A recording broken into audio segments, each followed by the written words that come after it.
No, certainly not. Again, I think the ethical question that's going to be one of the most important questions within the next 10 to 20 years is how are we going to treat the data? How are we going to balance the interests in using the data that's there against the interests of the individual subject?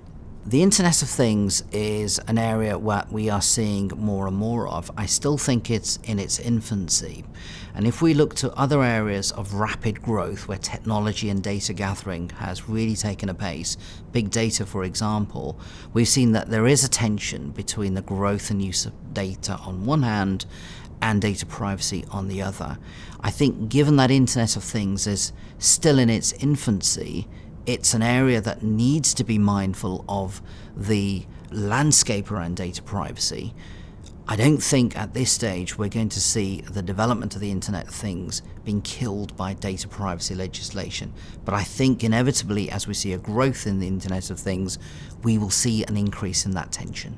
Maybe you should ask whether Internet of Things will kill data protection. I mean, American philosopher Jeremy Rifkin said in his last book, The Zero Marginal Cost Society, that we are leaving the era of privacy and we are entering the era of transparency.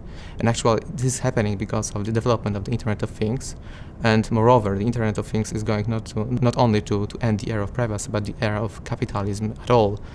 I'm not sure whether we are going that far, but nevertheless it's obvious that the Internet of Things is a great phenomenon and it's the greatest change since the era of Internet. So actually the lawmaker and the DPAs and the regulator should react to that phenomenon appropriately.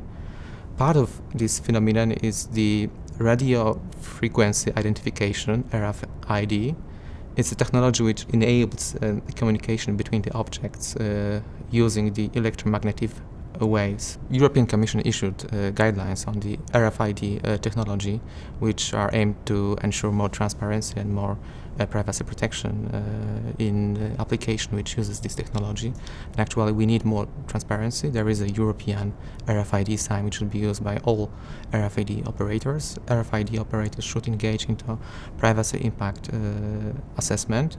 We need also the more cautious in the retail sector. I mean, we need the activation of the RFID technology by default, and also there is one further point. I mean, the RFID operators should develop and publish information policy for all RFID application. I mean, this problem was also recognized in Poland because this is important part, maybe the most important part of the Internet of Things, and the Polish DPA carried out inspections on companies which are using this technology, and the outcome of the inspections is available as a part of the yearly report of the Polish DPA. It follows from the report that actually there are no severe risks in terms of using this technology, that this technology is not really used in the retail sector, but rather in context of controlling the access to the room and buildings. So actually it refers rather to the employees, and no major risks were detected as far.